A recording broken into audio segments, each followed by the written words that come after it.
আসসালামু আলাইকুম।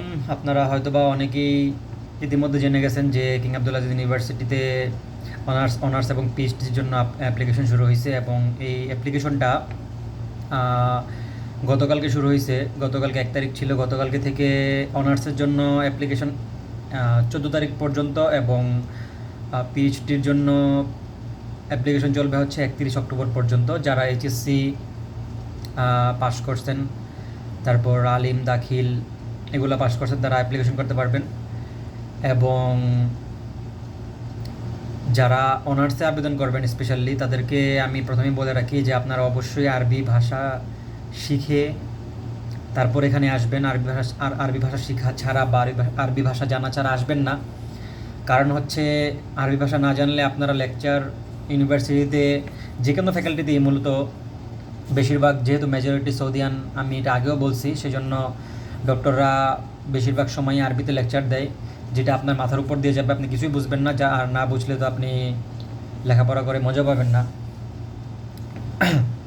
সো সৌদিতে যদি আপনি ফুল ফ্রি স্কলারশিপে আসেন তাহলে আপনি আসার পর একটা ভালো অ্যামাউন্টের অ্যালাউন্স পাবেন, প্রায় 40-50 হাজার টাকার মতো।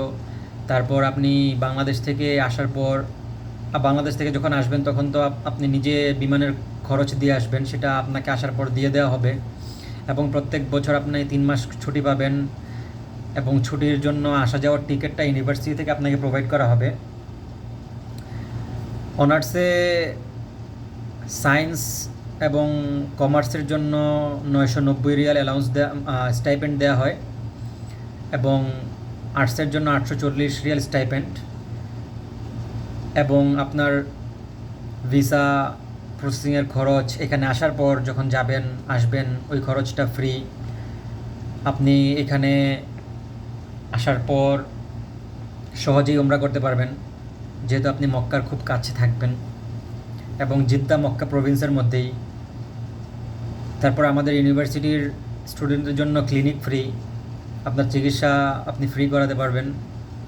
তো এখানে আসার জন্য মূলত আপনার যেসব ডকুমেন্টস লাগবে সেগুলো হচ্ছে আপনার জন্ম নিবন্ধন লাগবে, যেটা আপনি অবশ্যই ইংরেজি এবং আরবিতে অনুবাদ করতে হবে।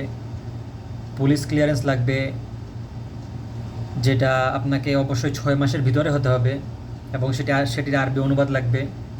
আপনার বাবা মায়ের জাতীয় পরিচয়পত্র, যেটির ইংরেজি এবং আরবি অনুবাদ দুটোই লাগবে। আপনার পাসপোর্ট তো অবশ্যই লাগবে। আপনার মেডিকেল সার্টিফিকেট, যেটা 6 মাসের ভিতরে করানো হয়েছে এরকম লাগবে।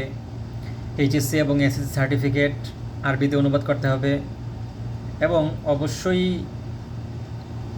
এইচএসসি আপনি এইচএসসি পাস করছেন গত 4-5 বছরের মধ্যে সর্বোচ্চ, এরকম হইলে আপনি এখানে অ্যাপ্লাই করতে পারবেন। এবং আপনি অবশ্যই 25 ইয়ার্সের নিচে বা 25 ইয়ার্স ম্যাক্সিমাম হয়তো, এরকম হলে আবেদন করার সুযোগ পাবেন।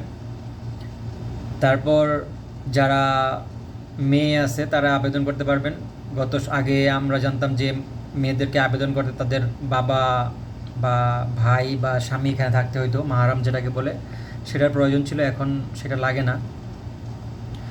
তো আপনারা যারা আবেদন করতে চান তারা আবেদন করতে পারেন। আর একটা কথা আমি বলে রাখি, যদি কারো এরকম মনে হয় যে আমি আমার লাইফের সময় নষ্ট করতে চাই না, তাহলে আমি বলবো যে আপনারা বাংলাদেশে অনার্স কমপ্লিট করেন, তারপর মাস্টার্স বা পিএইচডির জন্য বাইরের কোনো দেশে যাইয়েন বা এখানে আইসেন। কারণ হচ্ছে এখানে আপনি যখন অ্যাপ্লিকেশন করবেন, এখানে অ্যাপ্লিকেশন করার পর আপনাকে অবশ্যই প্রায় 1.5 থেকে 2 বছর অপেক্ষা করতে হবে এখানকার ফাইনাল অ্যাকসেপ্টেশন লেটার পাওয়ার জন্য। পাবেন কিনা সেটা নিয়েও সন্দেহ।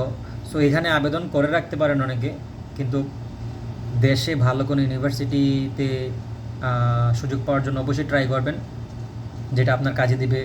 কারণ আপনার এখানে হইতেও পারে, না হইতে পারে, এটা নিয়ে কোনো ভরসা, মানে আপনি যদি ভরসা থাকেন যে এটাতেই আমি যাবো, এটাতেই হবে, এটা সম্পূর্ণ লাকের উপর ডিপেন্ড করে।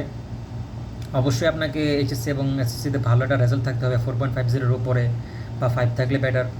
তবুও একটা সংজ্ঞায় থাকতে হয় যে আমি চান্স পাবো কিনা এখানে। সো আজকে এই পর্যন্তই। আপনারা যারা অ্যাপ্লাই করতে চান দ্রুত কাগজপত্র রেডি করে অ্যাপ্লাই করে ফেলেন এবং আল্লাহ ভরসা আপনারা এখানের আশাও থাকবেন, আবার দেশেও ভালো একটা কিছু করার জন্য প্রিপারেশন নেবেন। তো আজকে এই পর্যন্তই, আল্লাহ হাফিজ।